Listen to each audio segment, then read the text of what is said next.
écrit sur le programme officiel sur internet, donc je vais vous lire ça tout de suite puisqu'il est sur mon PC. Donc les repères. Donc l'examen des notions et l'étude des œuvres sont précisés et enrichis par des repères que le professeur sollicite dans la conduite de son enseignement, explicitement formulés afin que les élèves se les approprient.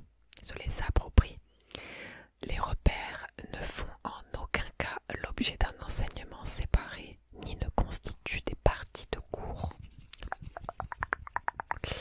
Les repères prennent la forme de distinctions lexicales et conceptuelles qui, bien comprises, soutiennent la réflexion que l'élève construit pour traiter un problème, leur caractère opératoire et leur usage ajusté à des situations déterminées d'étude et d'analyse interdisent de les réduire à des définitions figées. Attention, c'est important. Les repères les plus fréquemment sollicités et les plus formateurs sont indiqués ci-dessous par ordre alphabétique. Et là, il y a un carré et je vais vous dire quelques repères. En gros, c'est des mots de vocabulaire pour utiliser dans des réflexions et tout et tout. Donc par exemple, il y a absolu, relatif, abstrait, concret, en acte, en puissance, forme, matérielle, essentielle, accidentelle, média, immédiat, transcendant, immanent, universel, général, théorie, pratique, objectif, subjectif, intersubjectif, principe, cause, fin, concept, image, métaphore, contingent, nécessaire, croire, savoir, en gros,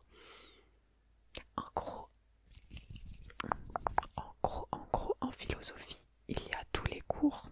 D'ailleurs, vous pouvez retrouver, j'ai fait une playlist de vidéos de révision de philo que vous pouvez retrouver dans ma playlist de philo. J'essaie de traiter tous les thèmes petit à petit, donc il y en a qui sont pas encore là, mais il devrait y en avoir un peu plus après. Et en plus des thèmes, des notions, donc les notions en philo par exemple, il y a la conscience, l'inconscient, la morale, la religion, le travail, etc. Tous ces thèmes-là sont abordés par les enseignants qui vous font un cours. Ils vous questionnent, ils prennent des références d'auteurs, des œuvres, des passages pour vous amener à vous questionner sur des sujets de société, des sujets de la conscience, de l'individu même, beaucoup de choses. Donc on verra ça, plutôt l'introduction de la philosophie générale dans une autre vidéo. Mais en plus de ça, le professeur peut vous fournir une liste de repères. Alors moi à l'époque, j'avais cette liste-là. Donc il y a écrit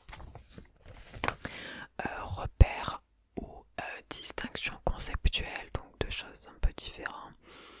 Donc c'est bien précisé dans le programme général qu'on trouve sur internet par la République française. C'est bien précisé qu'il n'y a pas de définition figée et c'est un peu à chaque élève d'établir un peu sa propre définition de ces mots-là, de ces repères. Voilà. Mais globalement, il y a des définitions. Là, c'est une liste en fait de définitions avec des exemples, mais c'est des définitions pour comprendre ce que ça veut dire. Et après, c'est à vous de l'intégrer et de les intégrer dans vos dissertations ou de pouvoir communiquer avec les bons mots, par exemple. Donc, moi, je vais vous lire ça. On va voir où est-ce qu'on va aller. Et voilà. Donc, c'est par ordre alphabétique. Du coup, le premier, on a absolu et relatif. Les mots absolu et relatif. Donc, absolu, c'est ce qui ne dépend que de soi-même pour exister. Ce qui, dans la pensée comme dans la réalité, ne dépend d'aucune autre autre chose et porte en soi-même sa raison d'être. Alors à contrario, je dis bien entre guillemets, c'est pas des contraires, c'est un peu des distinctions, voilà.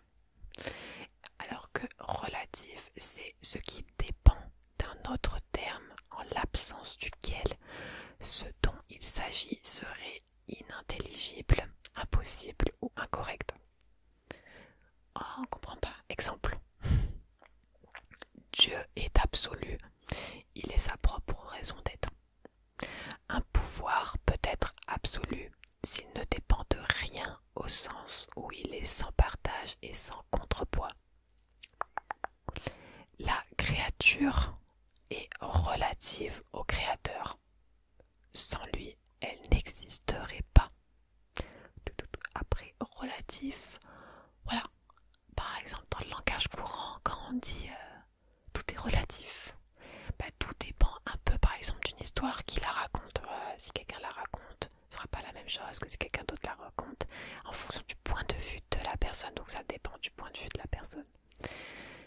Par exemple, je sais pas, il se passe quelque chose, un événement, tout le monde va avoir son avis, tout est relatif.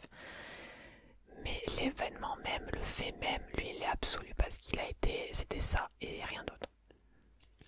Je sais pas si c'est un bon exemple.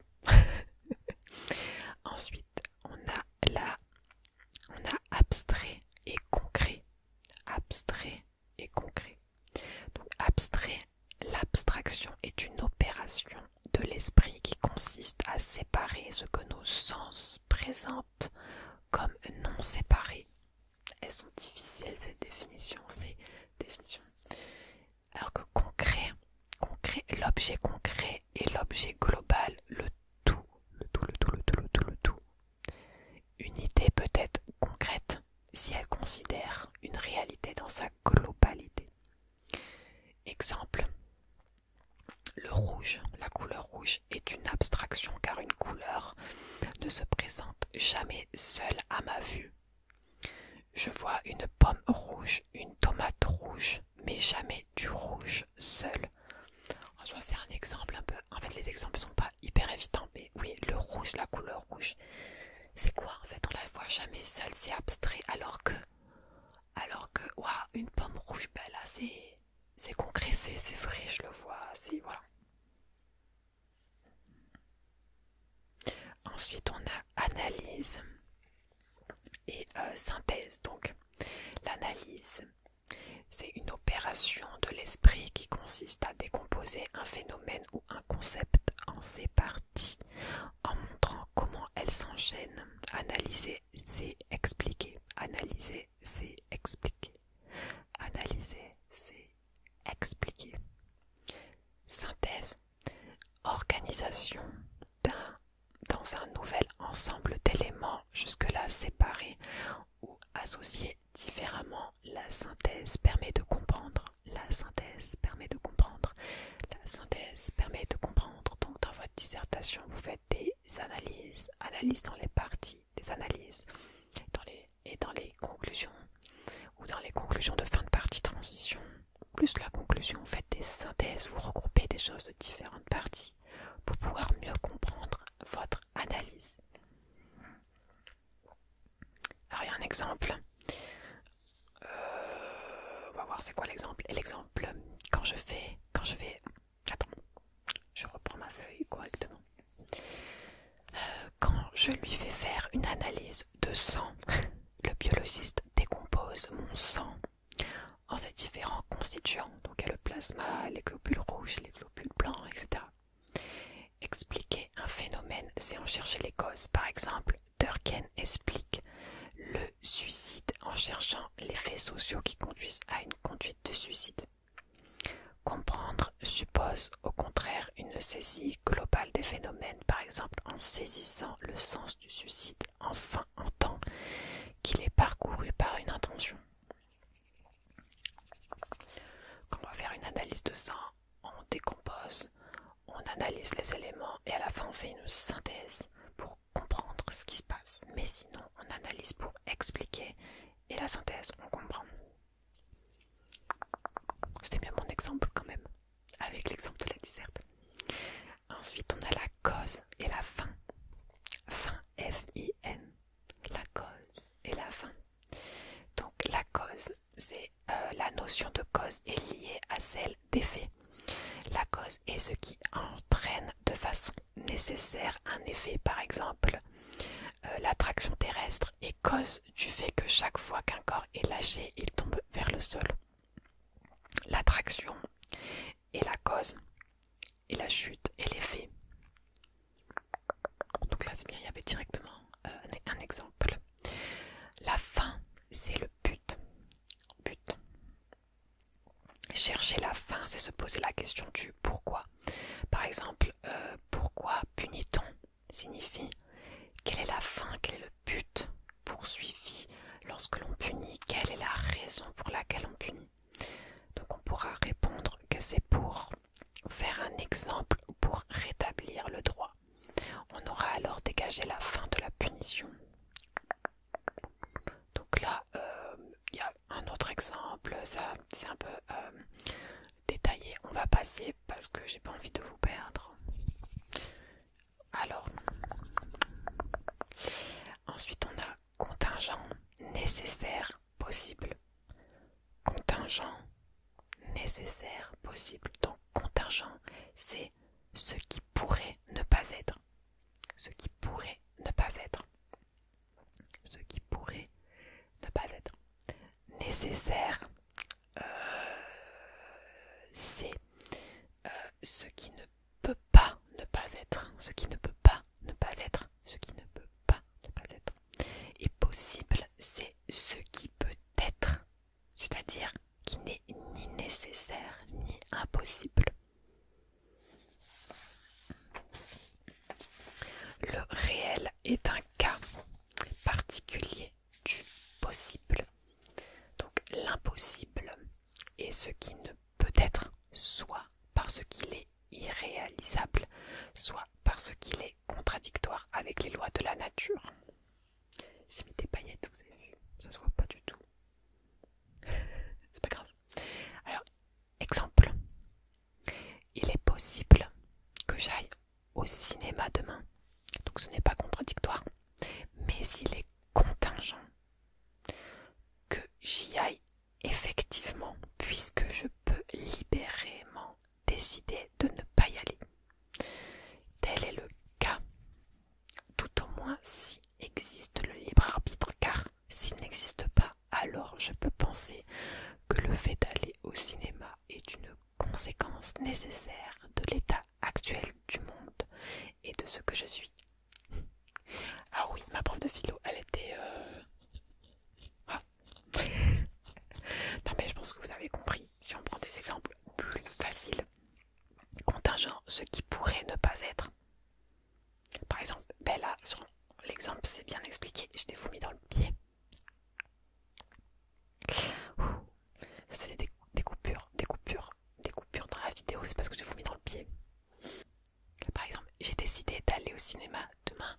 Mais c'est contingent parce que je pourrais décider de ne pas y aller. Donc contingent, ce qui pourrait ne pas être, c'est possible. C'est pas nécessaire, par contre, c'est pas nécessaire. Ensuite, celui-là, il est très important entre croire et savoir. Dites-vous que ces deux mots, je pense, sont souvent mal compris par l'ensemble de la population, l'ensemble des individus de la race humaine. De croire et savoir, parce qu'il y en a qui croient des choses, mais qui croient que c'est un savoir. Voilà, bref, j'espère que vous avez compris. Donc croire, c'est être persuadé de la vérité d'une proposition sans preuve, sans démonstration. La foi, donc la croyance en une proposition qui n'est ni évidente ni démontrable, est un cas particulier de croyance. Donc voilà, c'est la religion, c'est un cas particulier. Donc on peut en effet croire en une proposition dont certes on ignore la démonstration mais qui néanmoins est démontrable. Ensuite, le savoir, c'est affirmer avec la certitude de celui qui peut avancer des preuves savoir, c'est être capable de rendre raison de ce qu'on affirme. Pour moi, le savoir, c'est plus lié du coup avec, voilà, comme disent la raison et la science, avec des preuves physiques tangibles, matérielles, concrètes, comme si on reprenait les mots d'avant qu'on a déjà vus. Par exemple, l'analyse de sang et tout, quelque chose qu'on peut analyser, blablabla.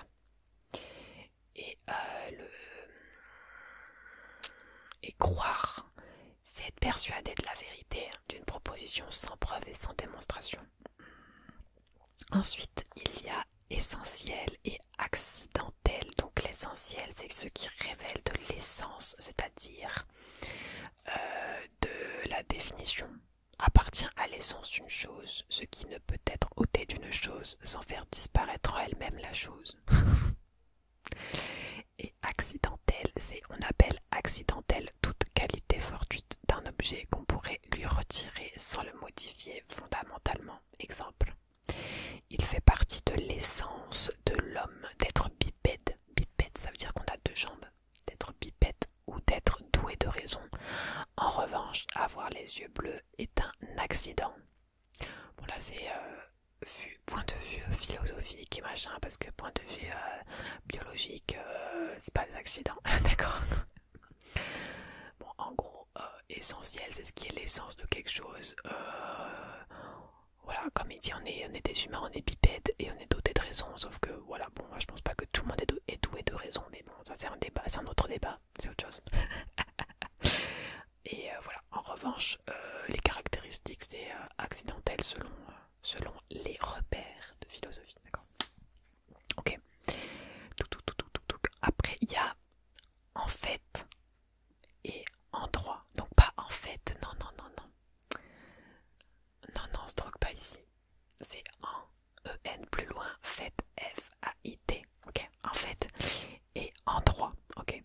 En droit, en deux mots, en droit. Donc le fait est ce qui est. Le droit est ce qui est légitime, ce qui devrait être. Exemple, le viol est un fait, mais non un droit. Merci madame, merci madame.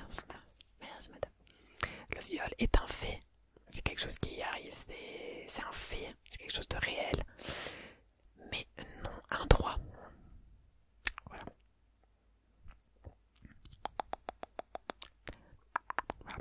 Vérité de fait. Donc la vérité de fait, c'est la vérité qui dépend d'un événement. Par exemple, Balzac est mort en 1850. Alors que la vérité de droit, c'est la vérité qui ne dépend pas des événements. Exemple, 2 plus 2 égale 4. Voilà. Ensuite, on a la forme formelle et matérielle. Formelle et matérielle. Formelle et matérielle. Donc, en logique, on distingue la vérité formelle de la vérité matérielle. Donc, la vérité formelle, la logique formelle étudie les relations entre les propositions indépendamment du contenu ou de la matière de ces propositions. Si un raisonnement est cohérent, sans contradiction, il sera vrai formellement. Mais pour qu'il soit vrai matériellement, il faudra en plus que son contenu corresponde soit adéquat à une réalité. Chez Aristote, la matière est ce en quoi les choses sont faites. Par exemple, la statue est faite en marbre, le marbre est donc une matière de la statue. Mais pour que les choses soient effectivement, il faut que la matière reçoive une forme, ici la configuration extérieure de la statue. Pas évident celui-là, pas évident. Formel et matériel, formel et matériel. Vous pouvez retrouver plein d'autres définitions sur internet, il n'y a pas de souci. Et normalement votre prof, il doit vous donner un peu une liste de ces repères. Ensuite, on a le genre, l'espèce et individu. Bon, normalement ça devrait être pas compliqué. Donc le genre, catégorie de réalité ou d'idées que leurs caractéristiques communes essentielles autorisent à regrouper sous la même dénomination générale. biologie, ensemble d'individus de la même famille biologique que l'on peut subdiviser en autant d'espèces qu'il y a de sous-groupes distincts. Un genre est donc une catégorie générale, une classe. Espèce en biologie, ensemble d'individus possédant des caractères propres, transmissibles héréditairement. Des individus d'espèces différentes ne peuvent en principe procéder à des croisements du moins durables. Et l'individu, c'est un membre de l'espèce, tous différents, mais dont les différences restent accidentelles, alors que ce qu'ils ont essentiellement en commun les font membres de la même espèce. Là, c'est pas trop compliqué, le genre, l'individu et l'espèce. Par exemple, on parle de genre animal, d'espèce humaine, et Pierre Dupont, lui, est un individu. Donc là, ça devrait aller. Alors pourquoi c'est toujours des Dupont qu'on prend en exemple dans les cours? Oh.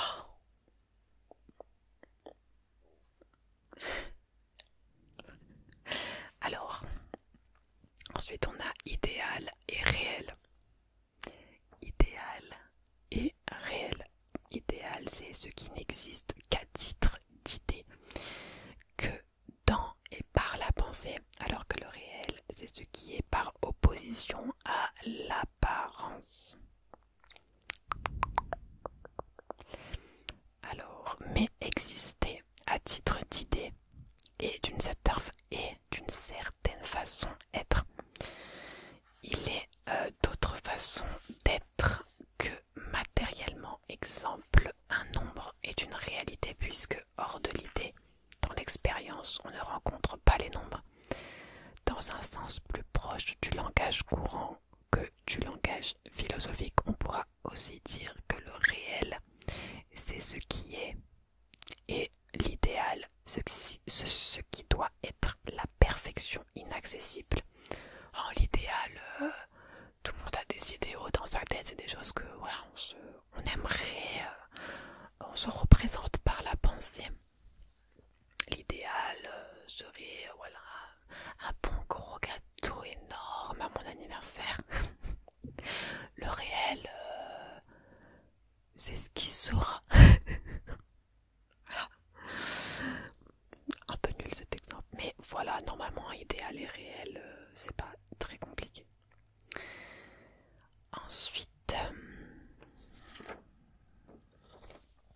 Ensuite on a identité, égalité et différence.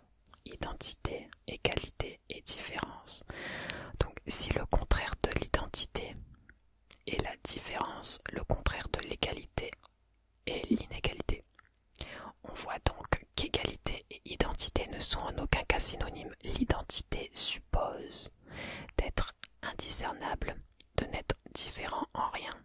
Dès qu'un objet possède une caractéristique quelconque qui le distingue d'un autre, nous dirons alors que ces deux objets, qu'ils sont non identiques, qu'ils sont différents, mais la différence n'implique nullement l'inégalité. À bien retenir cette phrase, je pense qu'il y en a qui n'ont pas encore capté dans la vie. La différence n'implique nullement l'inégalité. C'est pas parce qu'on est différent qu'on doit être inégaux. Voilà, je donne des exemples comme ça. Tout dépend de quelle différence il s'agit. L'inégalité est en effet une différence quantitative. Égalité et inégalité sont des mots issus du langage mathématique, domaine par excellence de la quantification. Les maths sont partout. Les maths are everywhere. Mathematics. Love mathematics. Exemple, mais je pense que vous savez l'identité, l'égalité et différence. Je pense que ces mots-là, c'est assez simple dans vos têtes quand même. Exemple. Dire que tous les hommes sont égaux en droit, c'est dire qu'il y a entre eux une égalité arithmétique au sens où ils ont tous rigoureusement les mêmes droits et les mêmes devoirs. Mais cela ne signifie nullement que nous sommes tous identiques. Fait qu'on n'est pas identiques, toi et moi, on n'est pas identiques. Attends. Pardon, Attends, je dégonfle ma cheville là. Ah ouais, ça fait mal.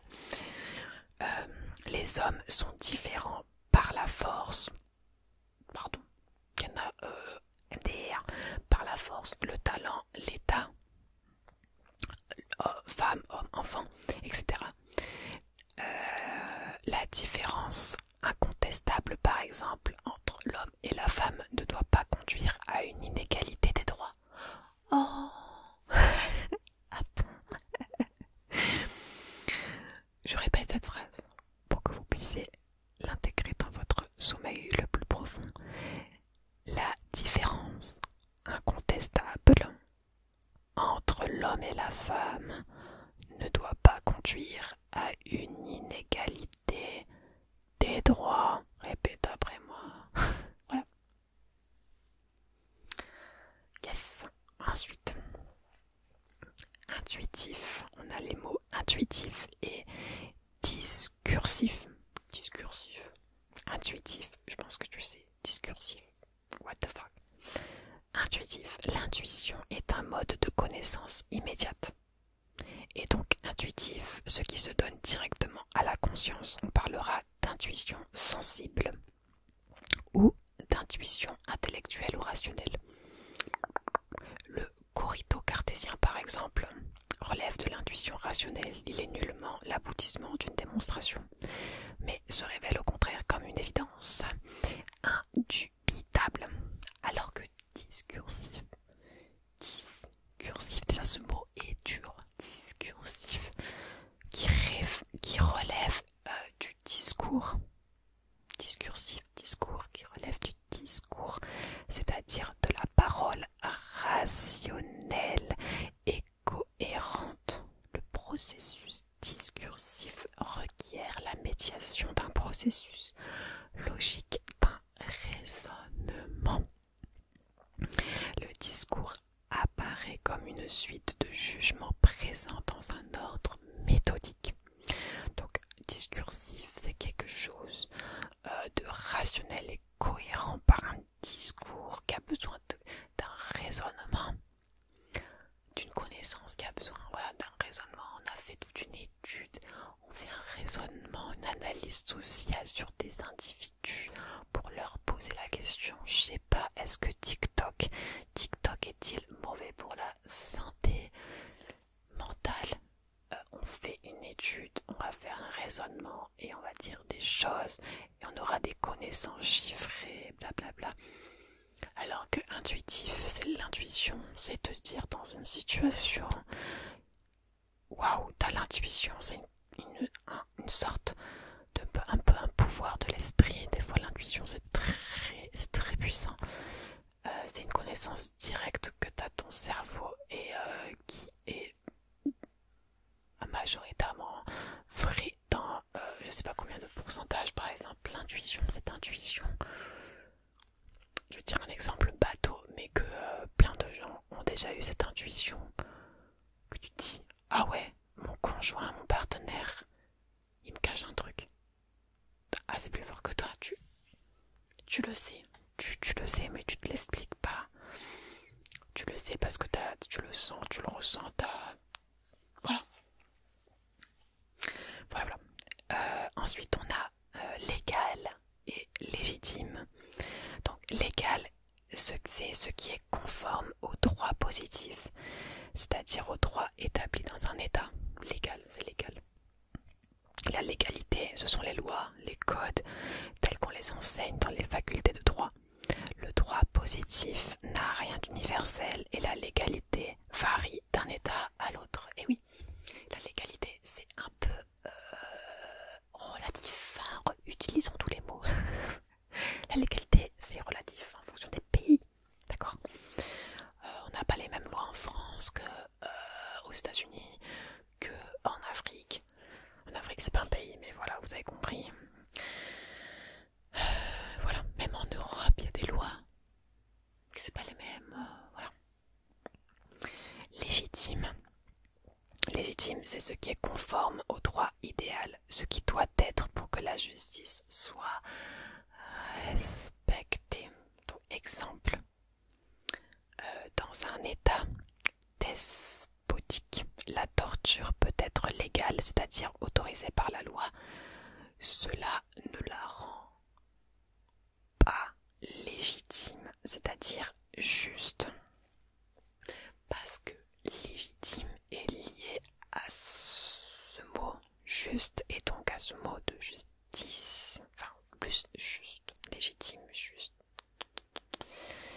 Inversement, la liberté d'expression n'est pas reconnue légalement dans certains États, elle est pourtant légitime.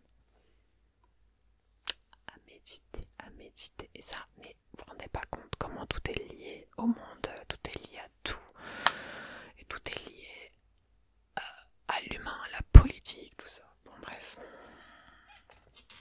tout est lié dans le monde. Voilà, légal c'est les lois, légitime c'est ce qui un peu devrait être comme le droit des femmes. Voilà, le droit des femmes c'est légitime parce que dans le fond c'est pas encore totalement ça. C'est légitime de vouloir le même salaire et tout. Ensuite on a média, donc M-E-D-I-A, et immédiat. Donc média c'est avec intermédiaire et immédiat c'est sans intermédiaire. Voilà. Ensuite on a quelque chose que normalement vous devrez connaître, objectif et subjectif. Objectif et subjectif. Donc objectif c'est au XVIIe siècle, une chose est dite objective lorsqu'elle est considérée uniquement en tant qu'objet de pensée indépendamment de sa réalité extérieure à l'esprit. À partir de Kant est objectif soit ce qui existe indépendamment de la pensée, soit ce qui se présente comme un objet de pensée fondé, valable pour tous les esprits et non pour un esprit individuel. Donc voilà. Et subjectif, c'est tout ce qui appartient au sujet percevant ou connaissant et non à l'objet perçu ou connu. Objectif, c'est quelque chose qui doit être partagé par tous les esprits, un fait, quelque chose. C'est objectif. Subjectif, c'est tout ce qui appartient à nous. Par exemple, si on reprend l'exemple tout à l'heure, je sais pas, il se passe un truc dans la rue, un event, un festival par exemple, voilà. C'est objectif dans la tête de tout le monde qu'il y a le festival de je sais pas moi, de Nîmes, de Carcassonne, festival de Carcassonne. Festival Carcassonne, c'est objectif. On pense tous, voilà, et on sait que machin va passer sur scène, blabla. Et subjectif, c'est tout ce qui appartient à ta propre pensée, à ton propre jugement. Voilà. Si quelqu'un fait mal son travail, ça peut être objectif parce que on peut voir par des résultats concrets pourquoi cette personne-là fait mal son travail. Peut-être parce qu'elle a des problèmes, parce qu'elle est malade, parce que voilà, parce qu'elle n'est pas formée. Et la subjectivité, c'est tous les avis un peu de tout le monde, parce que tout le monde, voilà, tout le monde a sa version de la réalité, tout le monde interprète différemment. Il faut savoir une chose, c'est que tout ce qui nous entoure passe par le prisme de notre vision et de notre personnalité, de notre conscience, de notre inconscient, de tout. Il y a tout un prisme, nous sommes des prismes, nous sommes tous des prismes, nous sommes tous des interprétations de la réalité un peu. Donc c'est très compliqué d'être objectif, mais c'est possible d'être objectif, surtout dans le monde professionnel. Être objectif dans le monde du sentimental, plus compliqué. Ensuite on a obligation et contrainte. Donc l'obligation c'est un acte que l'on se force soi-même à faire, alors que la contrainte c'est un acte auquel on est forcé par une cause extérieure. Donc l'obligation est donc un cas particulier de la contrainte, à savoir la contrainte morale. Donc en fait la contrainte c'est quelque chose qu'on nous oblige à faire. Voilà, je sais pas, les devoirs. Le prof te donne des devoirs. devoirs, t'es obligé de les faire. C'est une contrainte, t'es forcé à le faire alors que tu le veux pas. C'est le prof, la cause extérieure qui t'oblige à faire. C'est une contrainte, c'est une contrainte, c'est une contrainte. C'est un devoir, une contrainte. Voilà. Alors que l'obligation, c'est des choses que tu te dis à toi, qu'on te force à faire soi-même. Donc, t'es obligé de faire tes devoirs, c'est une contrainte morale. Donc, ce qui la caractérise, c'est l'obligation d'être tout à fait compatible avec la liberté. Pardon. C'est en effet librement que je consens à faire mon devoir. Être obligé n'est pas être forcé. C'est intéressant.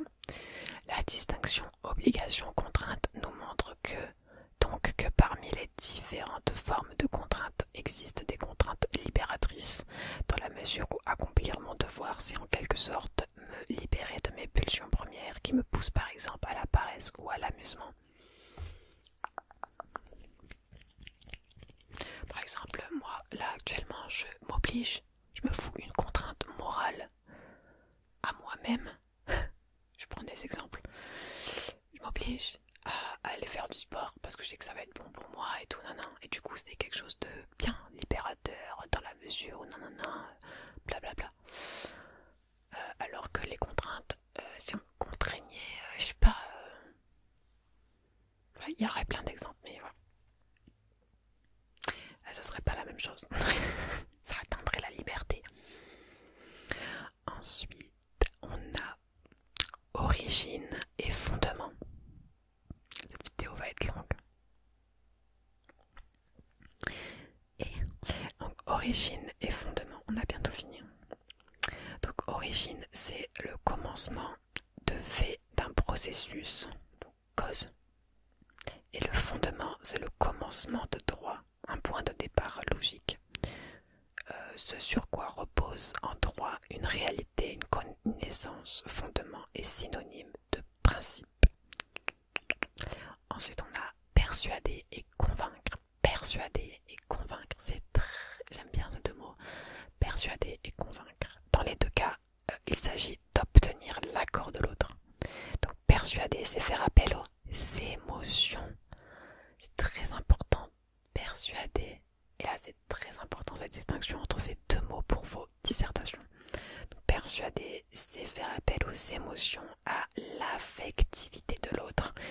Nous sommes dans l'ordre de la manipulation. Voilà.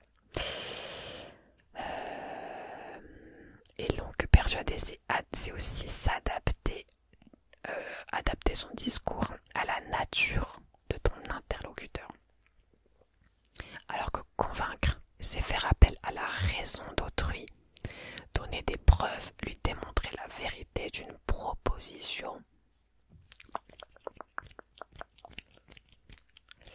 Là, il pourrait y avoir plein d'exemples. Par exemple, persuader en faisant appel aux émotions. Donc c'est un peu, donc c'est clairement manipulation, faire appel. Ok, je reprends parce que ça a coupé la vidéo. Donc persuader, faire appel aux émotions. Donc par exemple, toutes les personnes qui vont vous essayer de vous persuader de quelque chose, ils vont souvent vous susciter des émotions comme l'énervement, la haine, la peur. Ça c'est vraiment des émotions, la colère, la peur, l'angoisse. C'est vraiment les principales émotions premières pour manipuler les gens.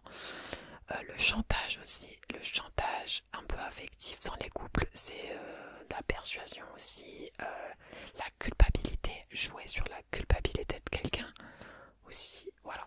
Convaincre, c'est faire appel à des faits et à la raison, donc c'est pas prendre en compte les émotions des gens, mais c'est prendre en compte des faits, des choses. Donc ça, faites-vous votre propre avis sur les débats politiques par exemple. Ça se voit, ça se sent, les personnes qui veulent essayer de vous persuader, donc de vous manipuler, hein, parce que quand on touche aux émotions, c'est pas d'ordre de la raison, on est dans l'ordre de l'émotion. Et émotions, et surtout les émotions style peur et colère, ne sont pas des émotions propres à un bon jugement.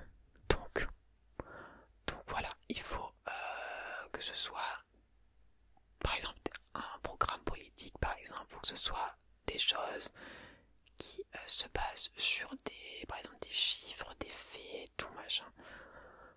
Pour convaincre les gens, il vaut mieux, ouais, c'est mieux de convaincre que de persuader. Moi, je connais très bien cette différence-là. Voilà, c'est très important. Franchement, c'est très important. Ensuite, on a la ressemblance et l'analogie. Donc la ressemblance et analogie, c'est deux mots. On dirait que c'est pareil, mais attention, il y a des petits trucs. Donc la ressemblance suppose une comparaison entre deux termes, alors qu'une analogie suppose la mise en relation de quatre termes. Ah ouais. Ah ouais. La ressemblance, ces deux choses sont ressemblantes si elles présentent des identités qui peuvent même aller jusqu'à la confusion qui fait prendre l'une pour l'autre. Je sais pas, deux sœurs jumelles, ressemblance, tcha tcha. Analogie, un raisonnement analogique du grec analogia qui signifie proportion, est un raisonnement proportionnel de type A sur B égale C sur D ou A sur B égale B sur C. Ce ne sont donc pas les quatre termes qui sont comparés, mais seulement les relations qui les unissent deux par deux. Analogie, c'est truc deux par deux. Quand il part analogie, blablabla. Ensuite, on a en théorie et en pratique. En théorie, en pratique. Donc la théorie, c'est la connaissance contemplative pure et désintéressée chez les Grecs. En sciences, ensemble liés, d'énoncés qui rendent compte rationnellement d'un groupe de phénomènes. Donc la théorie de la tectonique des plaques, la théorie physique, quantique de machin, voilà. Et la pratique, c'est ce qui concerne l'action morale et politique. Donc, si dans l'Antiquité, l'opposition entre la théorie et la pratique est franche dans le sens moderne, au contraire, la théorie explique le réel et permet donc par la connaissance de ses lois de le transformer. En théorie, en pratique, en théorie et en pratique. Il nous en reste deux. Donc on a transcendant et immanent. Donc transcendant, c'est ce qui est au-delà du domaine où l'on se place et d'une autre nature. Donc au-delà signifie extérieur. Et immanent, c'est intérieur à l'être, à l'acte, à l'objet de pensée que l'on considère. Transcendance et immanence ne sont pas des choses, mais des rapports. Exemple, Dieu dans le christianisme est transcendant au monde. Les dieux grecs sont immanents puisqu'ils viennent goûter au plaisir terrestre. Et enfin, le dernier, on a 4 mots en plus. On a universel, général, particulier, singulier. Donc universel, c'est ce qui vaut pour tous les individus d'une classe d'objets sans aucune exception. C'est universel. Par exemple, on va tous mourir, c'est universel. Tu ne fais pas exception à la règle. Général, qui vaut dans la majorité des cas, mais peut admettre quelques exceptions, qui vaut pour tous les éléments d'un genre. Par exemple, général, la plupart des gens, bon, c'est très général ce que je vais dire, mais c'est pas grave, la plupart des gens vont mourir de vieillesse. C'est général. Parce qu'il y a des gens, c'est des exceptions. Et il y a des gens qui vont mourir par des accidents, par des cancers, des maladies,